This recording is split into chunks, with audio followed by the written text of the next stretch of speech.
Innal hamdalillah nahmaduhu wa nasta'inuhu wa nastaghfiruh wa na'udzu billahi min shururi anfusina wa min sayyiati a'malina may yahdihillahu fala mudilla lahu wa may yudlil fala hadiya lahu asyhadu an la ilaha illallah wahdahu la syarika lahu wa asyhadu anna Muhammadan abduhu wa rasuluh. Allahumma shalli wa sallim wa barik ala nabiyyina Muhammadin wa ala alihi wa ashabihi wa man tabi'ahum bi ihsanin ila yaumil amma ba'd. Allah Ta'ala fi kitabihil karim, a'udzu billahi minasyaitonir rajim. Bismillahirrahmanirrahim. Ya ayyuhalladzina amanu taqullaha haqqa tuqatih wa la tamutunna illa wa antum muslimun. Pada jamaah sekalian yang dirahmati Allah Subhanahu wa Ta'ala, Ibu Eni dan keluarga yang telah memberikan tempatnya, menyiapkan tempat dan segala macam rangkaiannya. Alhamdulillah, Bapak Ibu jamaah sekalian yang dirahmati Allah Subhanahu wa Ta'ala, jamaah Majelis Ta'lim Abdurrahman yang selalu mudah-mudahan diberikan keistiqomahan oleh Allah Subhanahu wa Ta'ala. Kita bersyukur atas nikmatnya yang begitu banyak, nikmat yang besar dilimpahkan kepada kita semuanya pada pagi hari ini, hari Ahad yang ketiga, biasanya Ahad kedua. Allah masih memberikan nikmat yang besar, yang banyak. Kita bisa hadir di tempat ini dalam rangka untuk menjalankan salah satu perintah Allah Subhanahu wa Ta'ala, yaitu thalabul ilmi, di mana thalabul ilmi ini merupakan salah satu kewajiban bagi setiap muslim, yang terkadang kewajiban thalabul ilmi ini sering dilupakan. Padahal banyak orang yang sholat merasa wajib gitu. Walaupun juga kadang ada orang yang sholat kadang masih berat untuk melaksanakannya. Ya. Tapi orang yang sholat, puasa, dan melakukan kewajiban-kewajiban yang lain bisa, tapi untuk thalabul ilmi masih berat untuk hadir di majelis-majelis seperti ini. Padahal sama-sama wajib. Cuman bedanya sholat itu ibadah mahdhah gitu. Kalau thalabul ilmi itu ibadah yang khairu mahdhah, artinya tata caranya, ya, tempatnya, waktunya itu tidak secara khusus ditentukan oleh Allah Subhanahu wa Ta'ala, tapi tetap itu sesuatu yang wajib bagi kita sebagai umat muslim. Ya, thalabul ilmi faridatun ala kulli muslim. Ya, maka hadirnya kita di majelis ilmu ini adalah salah satu bentuk bukti kita, ketaatan kita kepada Allah Subhanahu wa Ta'ala, yaitu menjalankan kewajiban. Mudah-mudahan Allah senantiasa meridhoinya dan mencatat sebagai pahala di sisinya. Amin ya rabbal alamin. Kemudian salam dan salam semoga tercurahkan kepada junjungan kita Nabi Muhammad sallallahu alaihi wasallam, pada keluarganya, pada sahabatnya dan seluruh umatnya. Mudah-mudahan kita semua yang berada di sini termasuk umat Rasulullah Sallallahu Alaihi Wasallam yang layak dan pantas mendapatkan syafaatnya di yaumil qiyamah nanti. Karena bukti kita menjadi umat Rasulullah Sallallahu Alaihi Wasallam itu adalah terus belajar, terus berproses. Tidak ada habisnya ini Bapak Ibu. Jadi belajar, berproses untuk mengikuti apa yang dibawa oleh Rasulullah. Ini tidak ada habisnya. Jangan sampai kita merasa saya sudah cukup belajar meneladani, mencontoh Rasulullah SAW. Jangan sampai kita merasa seperti itu. Ketika kita sudah merasa wah cukup, boleh mencontoh, meneladani Rasulullah. Artinya kalau kita sudah merasa seperti itu, berhenti kita belajar Islam, berhenti kita belajar agama, sehingga belajar untuk meneladani beliau, ya entah sampai kapan, mungkin sampai akhir hayat kita, ya kita terus belajar, tidak ada habisnya, sehingga proses-proses itulah yang akan terus kita tempuh, mudah-mudahan jadi bukti, ya. Jadi bukti di hadapan Allah bahwa kita ini adalah umat Rasulullah SAW yang ingin mengikuti risalah yang dibawa oleh beliau. Bapak Ibu jamaah yang semoga rahmati Allah Subhanahu wa taala, hari ini tanggal 20 April atau tanggal 21 Syawal, ini masih momentumnya momentum Syawal. Maka sebelum saya berbicara lebih jauh lagi, saya ucapkan dulu, biasanya kalau Syawal itu identik dengan halal bihalal, sawalan. Taqabbalallahu minna wa minkum sholihal amal. Wa kullu amin wa antum bi khairin. Allahumma ij'alna minal 'aidin wal faizin. Ini doanya lengkapnya itu seperti itu Bapak Ibu, ya, lengkapnya seperti itu. Artinya taqabbalallahu minna wa minkum sholihal amal. Semoga Allah Subhanahu wa taala menerima dari kita, dari kalian semuanya, amal-amal baik kita, sholihal amal. Wa kullu amin wa antum bi khairin. Ya, mudah-mudahan setiap tahun kita mendapatkan atau berada dalam kebaikan. Allahumma ja'alna minal 'aidin wal faizin. Mudah-mudahan Allah Subhanahu wa taala menjadikan kita termasuk orang-orang yang 'aid, orang-orang yang kembali, ya, kembali kepada fitrah, gitu ya, kembali kepada fitrah, dan juga menjadi orang-orang yang mendapatkan kemenangan, faiz. Ini doa lengkapnya seperti itu Bapak Ibu, sehingga ini juga perlu diluruskan juga, ya, ketika mungkin mungkin di lingkungan kita, di masyarakat kita sering kita mendengar, ya, istilah apa kalau lebaran itu nopo minal aizin wal faizin, mohon maaf lahir batin. Nah, ini perlu diluruskan kita Bapak Ibu. Jadi niku artinya pun leres nopo dereng, ya, minal aizin wal faizin. Ada mohon maaf lahir batin. Ini mohon maaf, ini yang pertama itu doa yang dipotong.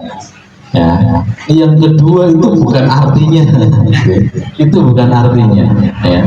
Jadi kalau orang mengatakan minal aizin wal faizin, mohon maaf lahir batin, itu bukan artinya. Ya.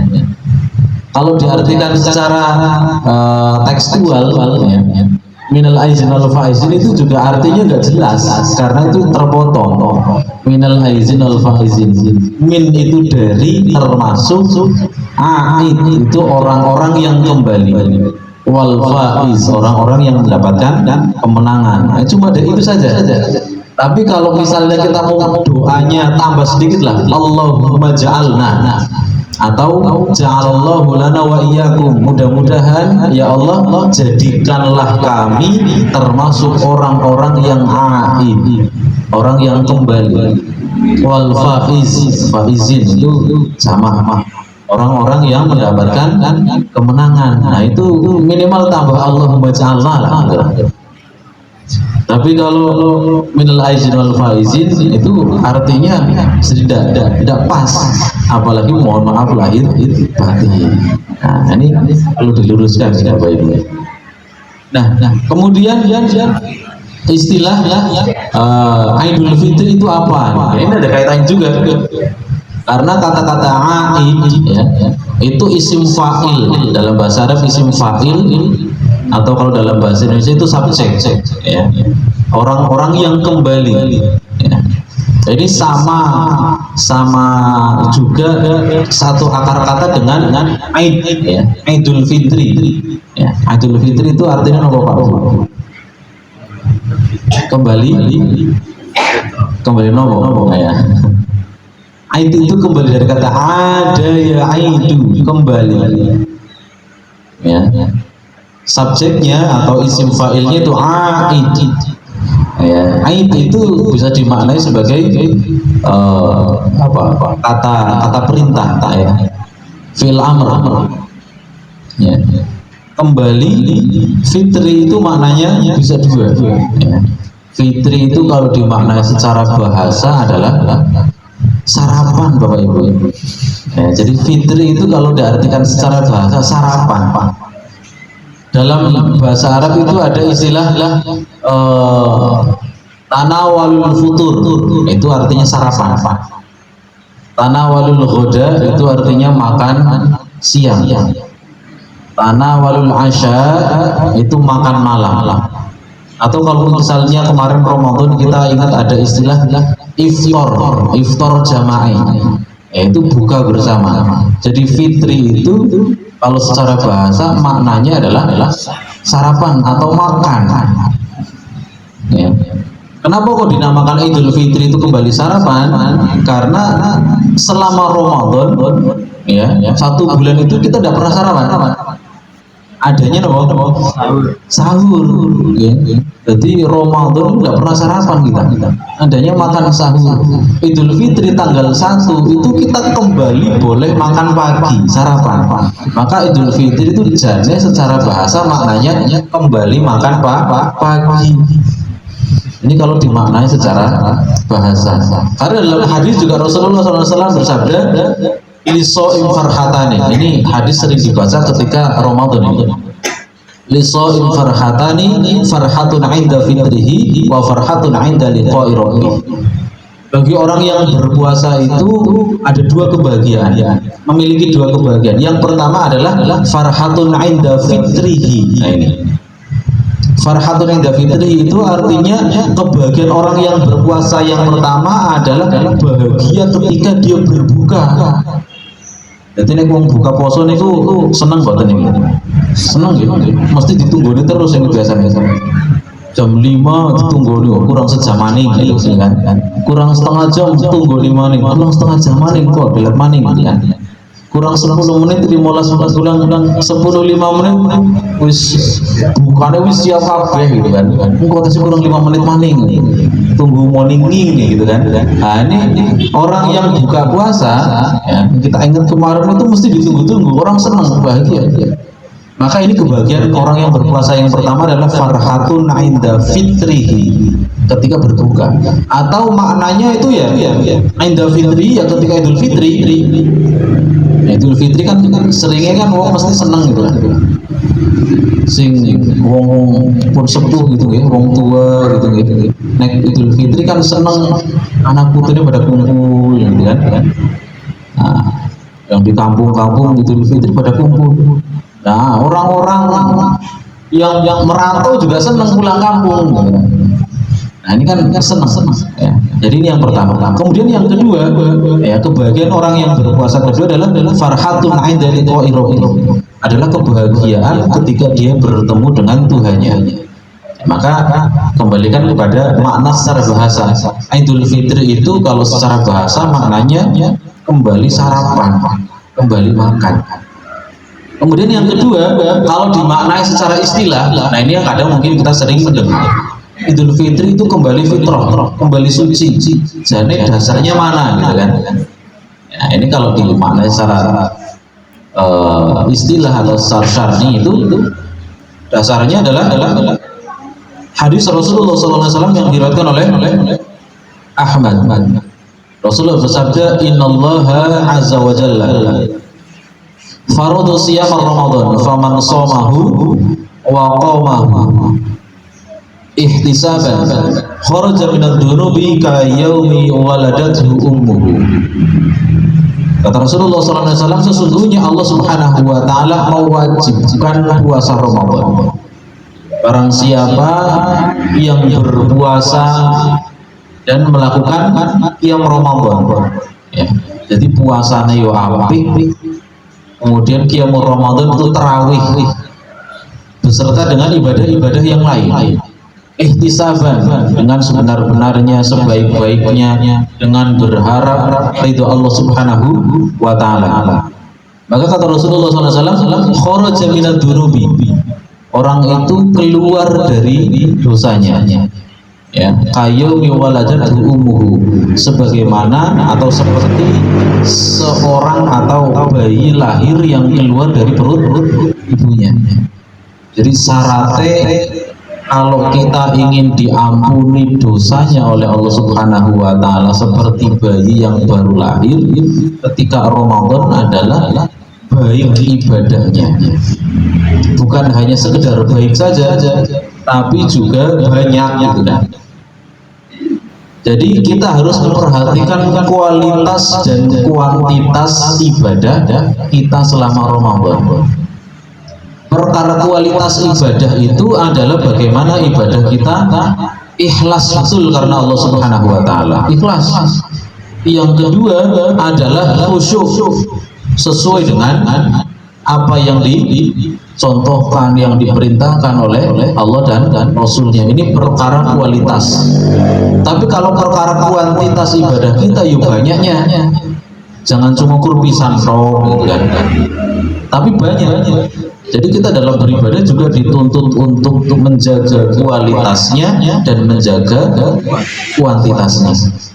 Ya, kalau kualitas itu tadi, bagaimana kita betul-betul ikhlas karena Allah, khusyuk dalam beribadah, mengikuti apa yang diperintahkan oleh Allah dan Rasulnya, apa yang dicontohkan oleh Rasulullah Shallallahu Alaihi Wasallam.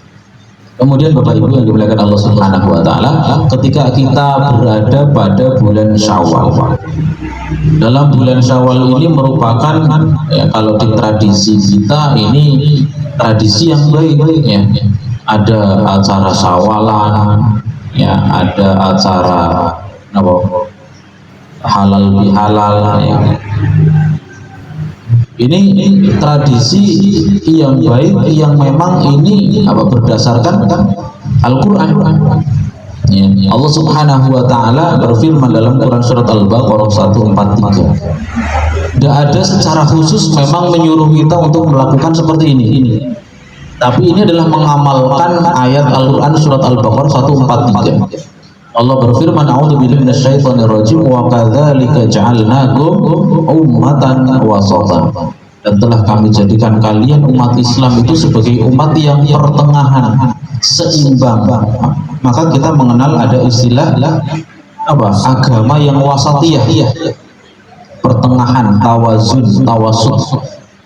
Kalau Ramadan kemarin umumnya para umat Islam itu naik Ramadan itu kan fokus ibadah, Bapak Ibu. Fokus ibadah. Jadi puasa gitu ya. Kemudian naik wengi tarawih, tadarus juga nganti wengi gitu kan. Biasanya nanti jam 9, nanti jam 10 gitu kan. Sing tadarus, nek sing ora tadarus ya baru tarawih bali. Burung rampung tarawih terus bali. Ya, jadi fokus ibadah Bapak Ibu. Ya, sing anu misale biasane infak sedekah ukur Jumatan tok gitu kan.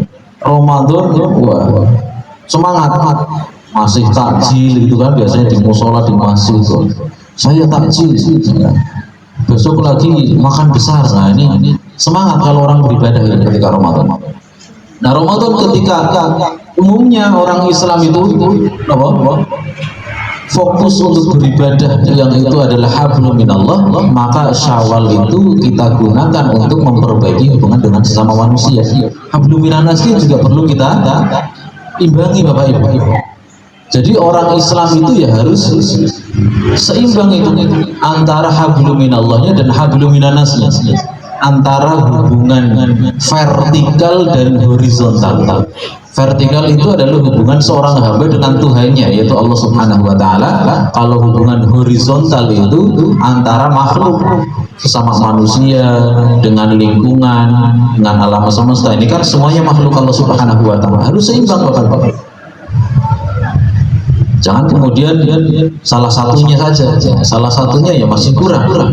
Ya, ada orang hubungannya dengan Allah baik sekali, tapi dengan manusia tidak baik. Nah, ini belum dikatakan sebagai muslim yang paripurna, yang sempurna, belum bisa. Atau hubungannya dengan manusia baik, ya, tapi dengan Allah tidak jelas, dengan orang tahu ibadah dan sebagainya. Ini apalagi? Karena Allah Subhanahu Wa Taala adalah yang menciptakan kita. Maka kita harus seimbangkan. Dalam surat Ali Imran 112, ya, Ali Imran 112, Allah Subhanahu Wa Taala berfirman, "Udhuribat 'alaihim udhillatu aina masukifu illa bihablin minallah wa hablin minan nas." Manusia itu selamanya akan berada pada kehinaan sampai dia bisa menyeimbangkan hablum minallahnya dan juga hablum minan nas, hubungan dengan Allah dengan ibadah, hubungan dengan sama manusia itu ya dengan bersosial, bermasyarakat. Ini harus seimbang. Maka ketika momentum Syawal ini, momentum setelah Ramadan ini, ya biasanya di masyarakat kita ada tradisi maaf-maafan, Bapak Ibu. Tradisi maaf-maafan, minta maaf, karena manusia itu tempatnya salah dan lupa. Ya, al-insanu mahalul khata wan nisyan. Manusia itu tempatnya salah dan juga keliru. Maka kita minta maaf kepada orang lain. Tapi ini kalau saya baca Quran, Bapak Ibu, saya telusuri dalam Al-Quran yang ribuan ayat ini, Bapak Ibu, ternyata kok saya tidak menemukan ayat perintah untuk minta maaf. Tidak ada satupun ayat yang menyuruh kita untuk minta maaf kepada orang lain.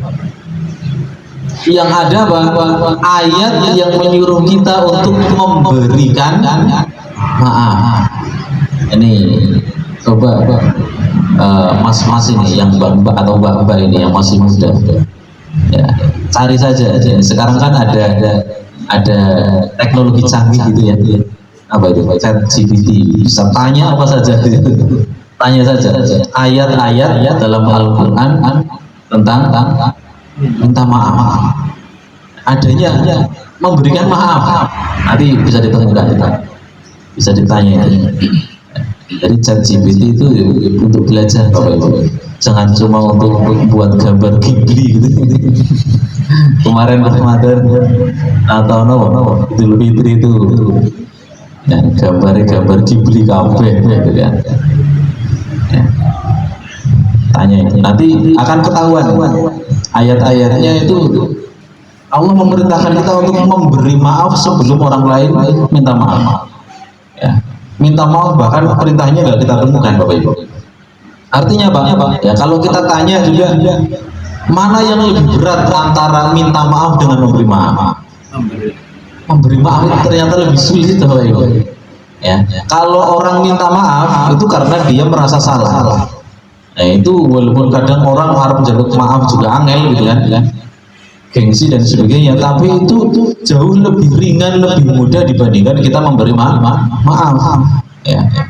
Ada orang minta maaf sama kita, secara lisan kita iya saya maafkan, tapi jangan nang hati tesi dongkol. Nah, ini artinya apa? Ternyata memberi maaf itu sulit. Maka perintahnya apa? Untuk memberikan maaf oleh Allah Subhanahu wa Ta'ala. Ya, makanya biasanya kalau ada orang yang wis kadung larati gitu ya Pak, ya kan biasanya ngomongnya tiada maaf bagimu gitu kan ya. Nah, ini karena memang saking orang gelom memberikan maaf. Ya, ini. Jadi ini yang pertama. Jadi terkait dengan hikmah bulan Syawal ini adalah bagaimana kita sesama manusia itu merasa berbuat salah. Dan kalau kita berbuat salah kepada manusia itu ya satu-satunya cara itu adalah minta maaf dan memberikan haknya.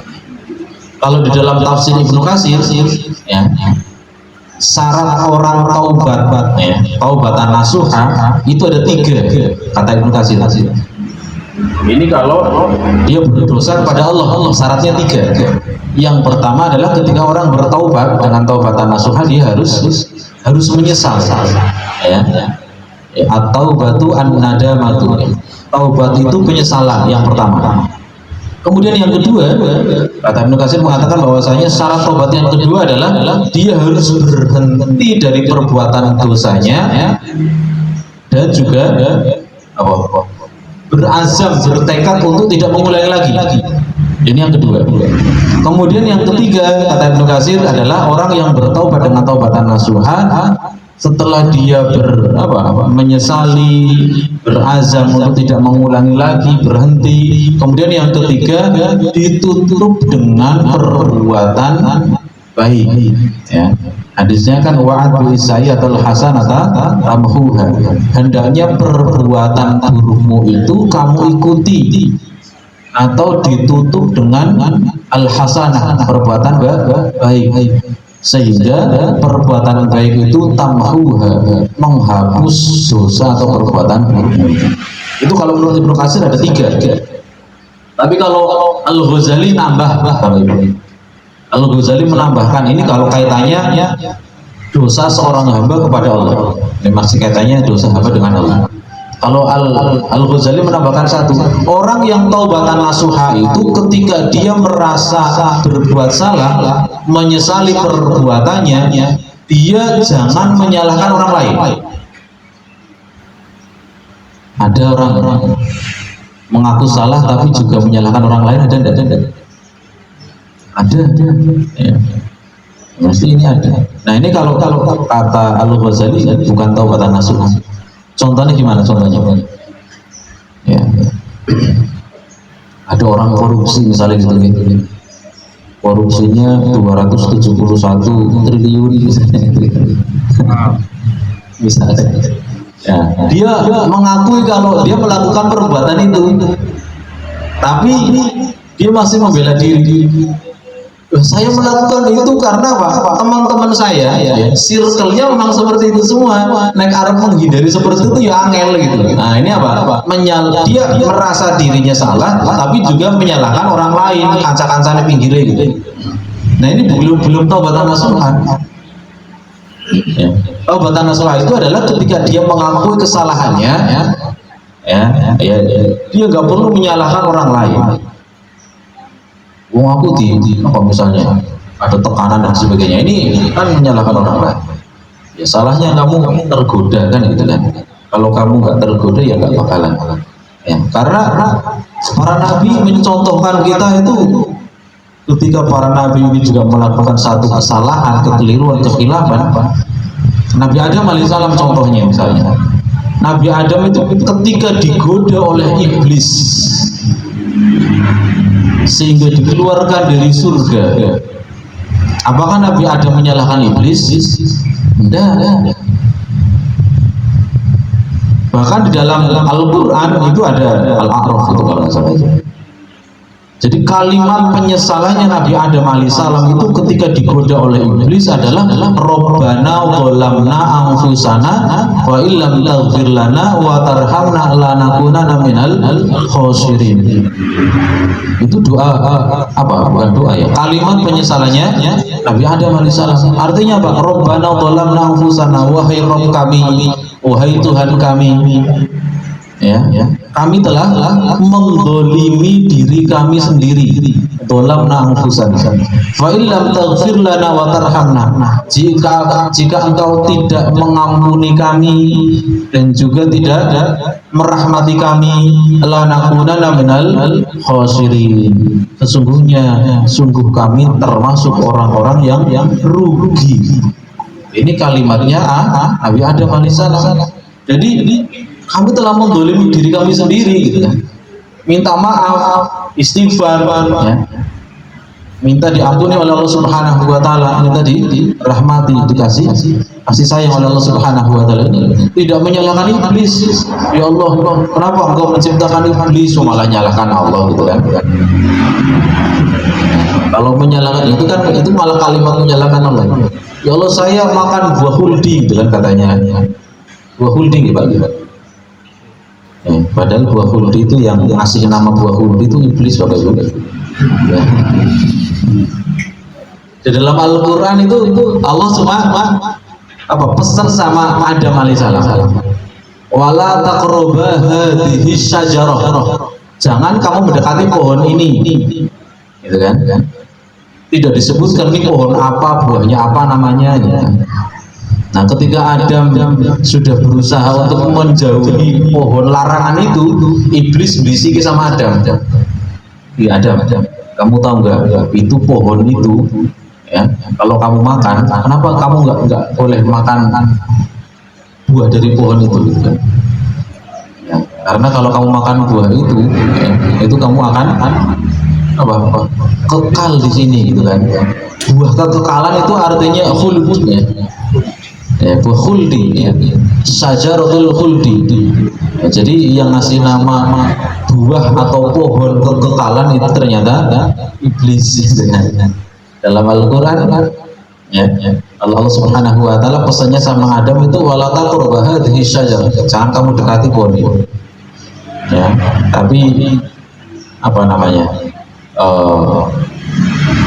iblis mengatakan ini pohon keabadian, kamu makan ini jadi abadi, ya, malah jadi keluar dari surga. Ini Nabi Adam alaihissalam.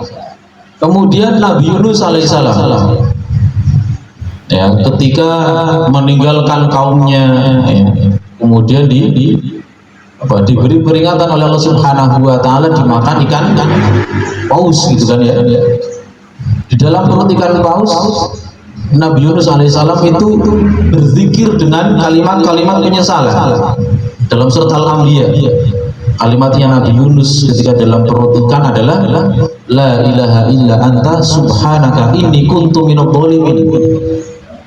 Ya, tidak ada Tuhan kecuali Engkau ya Allah, subhanaka, maha suci Engkau, inni kuntu minadh dhalimin, sesungguhnya aku termasuk orang-orang yang berbuat zalim. Jadi pada hakikatnya orang berbuat dosa, berbuat maksiat itu adalah mendolimi diri sendiri. Maka contoh dari Nabi Adam, dari Nabi Yunus itu ketika berbuat dosa, berbuat salah, mengaku dirinya salah, jangan menyalahkan pihak lain. Ya, ini yang pertama. Kemudian selanjutnya, ini kalau kaitannya dengan sesama manusia, bagaimana kita bertaubat? Ya, maka jadi 5, gitu kan, ya. Kalau hubungannya dengan Allah, bertaubat itu menurut Ibnu Katsir ada 3. Kemudian kalau tambahan dari Al-Ghazali ada 4. Tapi kalau itu hubungannya dengan manusia, ya, jadi syaratnya 5. Syaratnya adalah harus minta maaf, minta ridhonya, memberikan haknya. Kalau kita itu mengambil hak orang, maka kita kembalikan. Kalau kita yang harusnya sudah diberikan kok masih kita tahan, harus diberikan. Ya, jangan sampai kita minta maaf tapi hak orang itu masih kita tahan, tidak diberikan, itu sama saja. Maka Bapak Ibu menggunakan Allah Subhanahu wa Ta'ala, Ramadan, bukan Ramadan, Syawal ini merupakan waktu kita untuk bisa tetap istiqomah. Bagaimana kemudian saya istiqomah? Jadi karena ini katanya juga hikmah Syawal dan cara bagaimana kita tetap istiqomah. Ya, Syawal ini ya waktu kita untuk hablum minanas, tapi juga bagaimana ibadah-ibadah yang kita laksanakan, kita lakukan selama Ramadan itu enggak kemudian hilang begitu saja. Ya, tetap kita pertahankan istiqomah. Ya, biasanya kan ada itu kalau Ramadan masjidnya rame, musolane rame, gitu kan. Syawal sepi maning, ya. Jadi sing sholat nang masjid dan nang musola itu ya kembali ke setelan ulang gitu ya. Sing wong biasanya mau masjid ya Syawal ya tetap mau masjid, tapi ada kursi golek ibadah musiman Ramadan tok, gitu kan. Padahal kita diperintahkan oleh Allah Subhanahu wa Ta'ala untuk bertakwa dengan sebenar-benar takwa. Allah Subhanahu wa taala berfirman, "Ya ayyuhalladzina amanu taqullaha haqqa tuqatih wa la tamutunna illa wa antum muslimun." Kalimat kata-kata di sini, "Ittaqullaha haqqa tuqatih." Bertakwalah kalian kepada Allah dengan sebenar-benar takwa. Itu artinya ya takwanya itu ya kapan saja, di mana saja. Ittaqillaha haitsu ma kunta. Bukan ketakwaan yang hanya sesaat, musiman tok gitu kan. Ramadan takwa, ya. Puasa, sholatnya sergap masjid gitu kan. Tadarus, ya. Ramadan bisa nanti khatam 2 kali sampai 3 kali. Tapi di Ramadan orang tahu masa Quran misalnya kayak gitu. Nah ini perlu diperbaiki, walaupun jadi ya kasih mendingan lah ya. Kasih mendingan daripada Ramadan ora gitu kan, pas di luar Ramadan apa maning gitu kan ya. Ya tapi orang yang hanya beribadah ketika Ramadan saja ya, itu adalah mereka yang disebut dengan Ramadhani, hambanya Ramadan. Bukan Robbani. Kalau Robbani itu adalah hambanya Allah, hambanya Rob. Ya. Hambanya Allah itu adalah takwanya itu ya kapanpun dan dimanapun. Tapi kalau cuma dia ngibadah pas Ramadan itu namanya Ramadhani. Ya. Beribadah pas Ramadan, hambanya Ramadan. Maka ya itu perlu kita perbaiki lagi, ya, kita perbaiki lagi.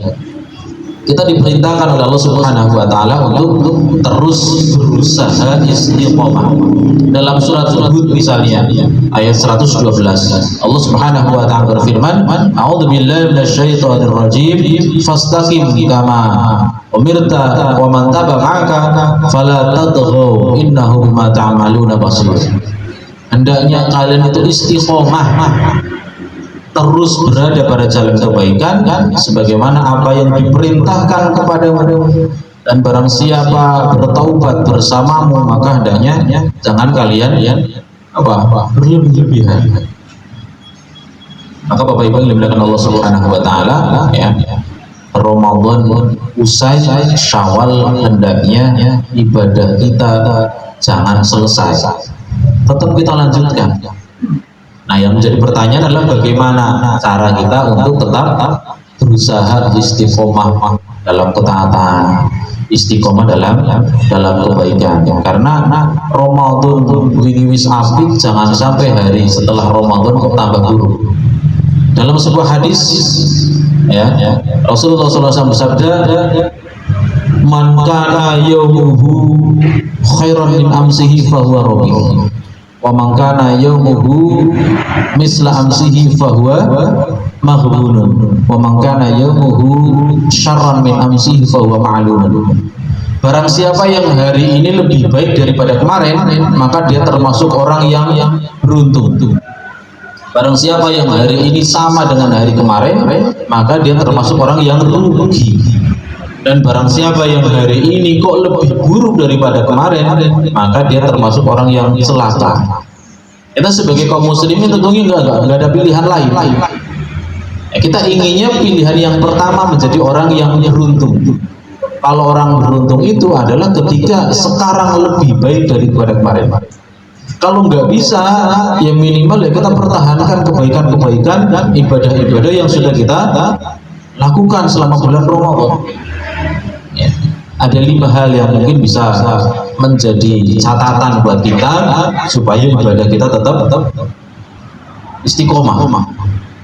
Ya, istiqomah. Yang pertama adalah kita berusaha untuk muahadah. Muahadah itu artinya adalah mengingat kembali janji kita, sumpah kita, persaksian kita kepada Allah Subhanahu wa taala bahwasanya kita adalah seorang muslim, orang yang beriman, berserah diri kepada Allah Subhanahu wa taala, ya harus patuh kepada Allah Subhanahu wa taala. Ya. Dalam Quran surat Al-A'raf ayat 172, di sana mengisahkan tentang setiap manusia, bayi yang akan dilahirkan di perut ibunya sudah janji oleh Allah Subhanahu wa taala. Sudah ditanya, alastu bi rabbikum, apakah kamu bersaksi bahwasanya aku adalah Tuhanmu? Maka setiap bayi itu menjawab, qalu bala syahidna, betul ya Allah, kami bersaksi bahwasanya Engkau adalah Tuhan kami. Ketika kita sudah lahir hidup di dunia, kita bersyahadat asyhadu an la ilaha illallah wa asyhadu anna muhammadar rasulullah, kita harus membuktikan persaksian kita. Jangan kita sudah bersyahadat aku Islam. Islam itu artinya apa? Dari kata aslama yuslimu, berserah diri. Orang yang Islam itu juga akan dijanjikan mendapatkan keselamatan, salim, ya. Jadi kata-kata salima atau aslama itu memiliki makna berserah diri dan mendapatkan keselamatan. Orang yang berserah diri, taat, tunduk kepada aturan Allah Subhanahu wa taala, dijamin keselamatannya di akhirat. Ini yang disebut dengan muahadah, mengingat kembali perjanjian kita, persaksian dan sumpah kita kepada Allah Subhanahu wa taala. Kemudian yang kedua, supaya kita tetap istiqomah berada dalam kebaikan, ketaatan kita kepada Allah Subhanahu wa taala adalah yang kedua adalah muhasabah. Muhasabah ini artinya introspeksi diri, selalu mengevaluasi diri kita. Allah Subhanahu wa taala berfirman dalam Quran surat Al-Hasr ayat 18. Allah Subhanahu wa taala berfirman, a'udzubillahi minasyaitonir rajim, ya ayyuhalladzina amanu taqullaha wal tanzur nafsum ma qaddamat lighad. Wattaqullaha innallaha khabirum bima ta'malun. Wahai orang-orang yang beriman, hendaknya kalian melihat apa yang sudah kalian lakukan, ya.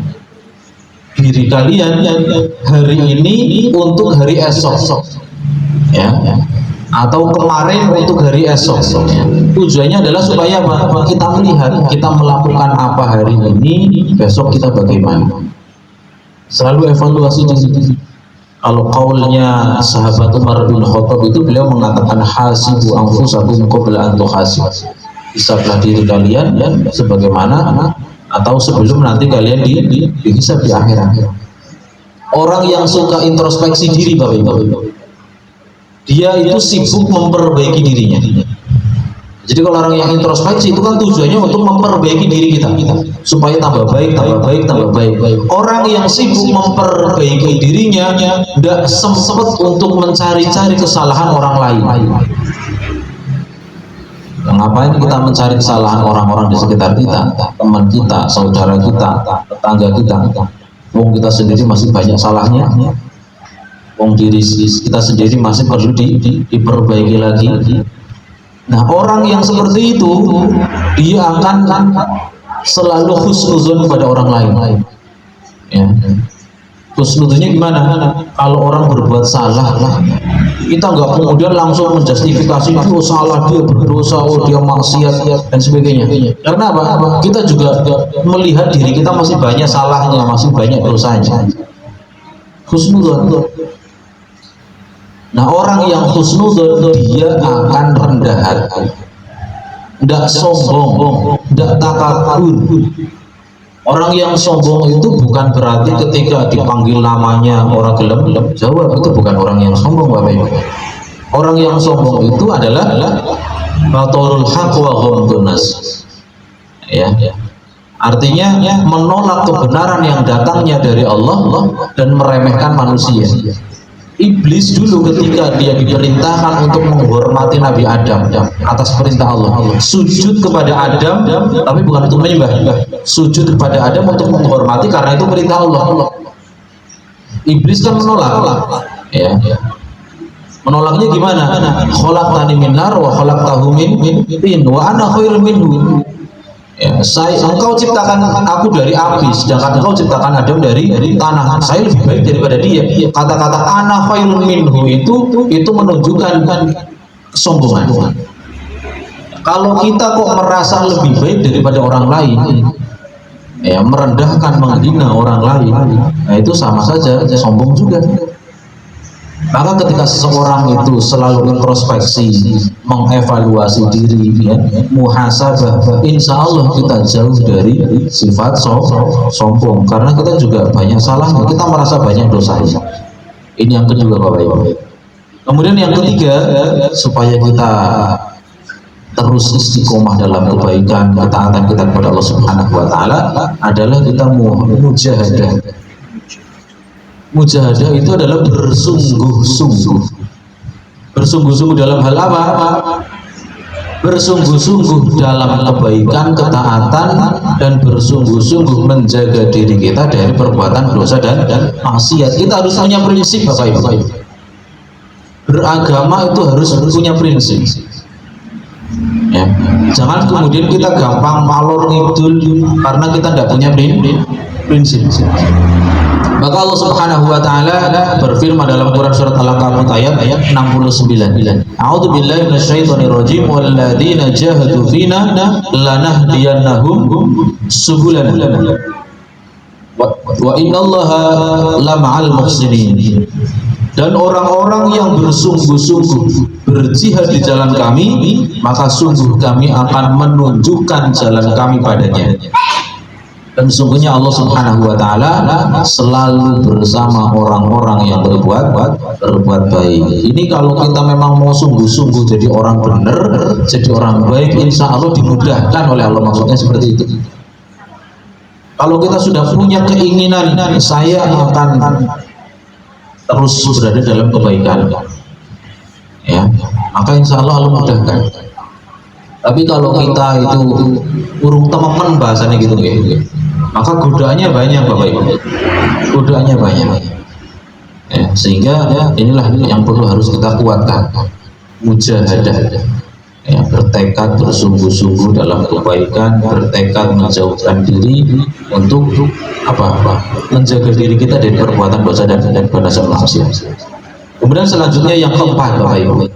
Yang keempat di antara hal-hal yang bisa kita lakukan supaya kita istiqomah adalah muraqabah. Muraqabah itu artinya merasa selalu diawasi oleh Allah.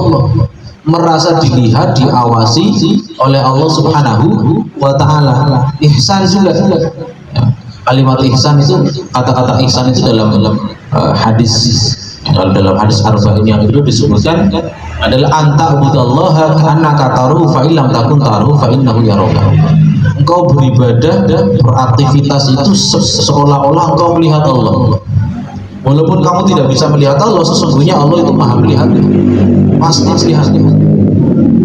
Kalau dalam Al-Quran surat An-Nisa ayat yang pertama, Allah Subhanahu wa Ta'ala berfirman, fattaqullaha alladzi tasaaluna bi wal arham innallaha kana 'alaikum raqiba. Di situ ada kalimat innallaha kana 'alaikum raqiba. Sesungguhnya Allah Subhanahu wa Ta'ala itu melihatmu. Raqib itu artinya apa? Mengawasi, Bapak Ibu. Jadi Allah itu maha raqib, mengawasi. Kalau kita kan kenal ada malaikat ini, Pak, Ibu. Raqib atid nggih. Raqib atid itu dengan malaikat atau pripun niku? Ya, nama malaikat atau bukan itu? Ternyata Raqib atid itu bukan nama malaikat, Bapak Ibu. Yang sering kita pahami, Raqib itu malaikat pencatat amal baik, atid itu malaikat pencatat amal buruk, gitu ya. Si nang sebelah kanan, si nang sebelah kiri. Bukan itu, Bapak Ibu. Coba nanti kalau mas-mas mbak-mbak ini yang HP-nya ada Al-Qur'annya, dibuka itu surat Qaf ayat 18. Surat Qaf ayat 18 Allah Subhanahu wa Ta'ala berfirman, ma yalfudhu min qaulin illa ladaihi raqibun atidun. Tidaklah seseorang itu melafazkan, mengucapkan suatu ucapan pun melainkan di sisinya, di sebelahnya itu ada raqibun atidun, malaikat yang mengawasi dan selalu hadir. Jadi raqib itu artinya mengawasi, atid itu hadir. Kudu sijine raqib, sijine atid, Bapak Ibu. Jadi yang malaikat pencatat amal ya raqib atid, pencatat amal baik ya raqib atid, pencatat amal buruk ya raqib atid. Karena itu sifat. Raqibun itu artinya mengawasi, atidun selalu hadir. Jadi kalau satunya raqibun mengawasi tapi ora hadir berarti akan kaduan gitu ya, berarti ya. Nek atid itu hadir tapi orang mengawasi di situ, tapi kadang apa orang mengawasi gitu ya bahasanya. Ya dua-duanya mengawasi dan selalu hadir, nggak pernah absen maksudnya gitu loh. Jadi raqib atid itu ternyata bukan nama malaikat, ya, tapi sifat yang melekat pada malaikat pencatat amal baik kita atau amal buruk, ya. Dan Allah juga itu di situ. Innallaha kana 'alaikum raqiba. Allah itu maha mengawasi. Kemudian yang kelima Bapak Ibu, ini yang bisa kita lakukan supaya kita tetap istiqomah. Yang ketiga adalah muaqabah. Muaqabah itu adalah menghukum diri kita, memberi punishment bahasanya gitu ya. Memberi punishment itu ya menghukum diri kita jika kita sudah terlanjur berbuat dosa, berbuat maksiat. Kalau berbuat salah ya kita hukum diri kita. Hukumannya apa? Enggak usah suruh push up ping 20 gitu ya. Nek santri kan salah push up gitu kan ya. Ataupun hafalan Al-Qur'an gitu kan ya. Atau apa? Denda. Enggak seperti itu ya. Tapi apa? Hukuman untuk diri kita sendiri adalah supaya kita memperbanyak amal ibadah kita. Jadi ketika seseorang itu berbuat dosa, berbuat salah, bermaksiat, itu hukumannya apa? Kudu tambah akeh ibadah. Ya, dalam sebuah hadis riwayat Tirmidzi, Rasulullah SAW bersabda, "Ittaqillaha haitsu ma kunta." Bertakwalah kalian dimanapun dan dimanapun dan kapanpun kalian berada. Wadri sayyatal hasanatan buha, tadi itu yang sudah baca. Dan ikutilah, tutuplah perbuatan burukmu dengan kebaikan, tamhuha, karena itu akan menghapus perbuatan burukmu, dosa. Wa khaliqin nas bi khuluqin hasanin, jangan lupa untuk selalu berbuat baik kepada sesama manusia. Maka 5 hal itu bisa menjadi catatan untuk kita supaya setelah Ramadan selesai, maka hendaknya ibadah kita jangan sampai selesai. Kita lanjutkan, kita berusaha untuk konsisten istiqomah dalam kebaikan. Yang pertama adalah mu'ahadah, mengingat kembali janji sumpah kita kepada Allah. Yang kedua adalah muhasabah, ya, introspeksi diri, ya. Yang ketiga adalah mujahadah, bersungguh-sungguh. Yang keempat adalah muraqabah, merasa selalu diawasi, dilihat oleh Allah Subhanahu wa taala. Yang kelima adalah muaqabah, menghukum diri kita dengan kebaikan. Mungkin itu Bapak Ibu yang semoga dirahmati Allah Subhanahu wa taala yang bisa kami sampaikan, mudah-mudahan bermanfaat, mudah-mudahan bisa kita amalkan dalam kehidupan kita sehari-hari. Terima kasih atas perhatiannya. Mudah-mudahan Allah senantiasa berikan kita kekuatan untuk selalu dalam ketaatan dan memberikan kita kekuatan untuk selalu menjauhi dosa dan maksiat kita kepada Allah Subhanahu wa taala. Terima kasih. Bismillahirrahmanirrahim. Fastabiqul khairat. Wassalamualaikum warahmatullahi wabarakatuh.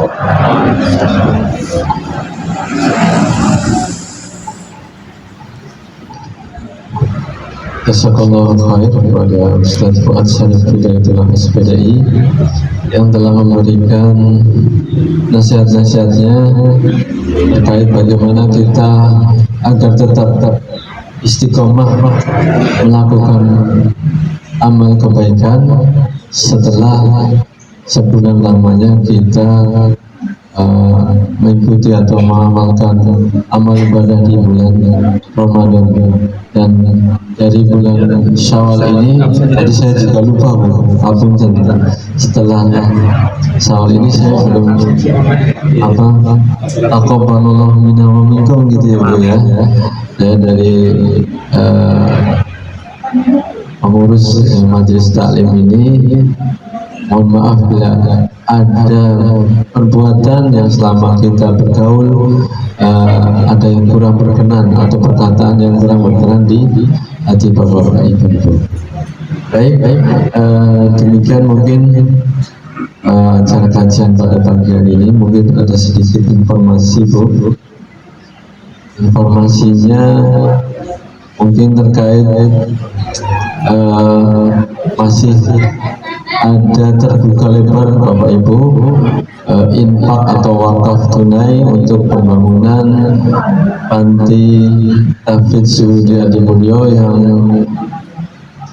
ada di Desa Tambah Harjo Adimulyo. Monggo bisa menghubungi saya atau lewat, sudah ada Bu, itu di depan kios ya, kantor Lazismu, kantor layanan Adimulyo. Saya minta doanya kepada bapak-bapak ibu-ibu agar nanti bisa buka setiap hari, bisa melayani bapak ibu, nanti bisa menerima zakat, infak atau sedekah bapak ibu. Demikian saya sedikit informasi yang bisa saya berikan, dan kurang lebihnya saya mohon maaf. Wabillahi taufiq wal hidayah. Assalamualaikum warahmatullahi wabarakatuh. Kepada Bapak Ibu, sarapan sudah dipersiapkan, monggo bisa untuk dinikmati bersama, monggo. Bapak-bapak dulu, monggo.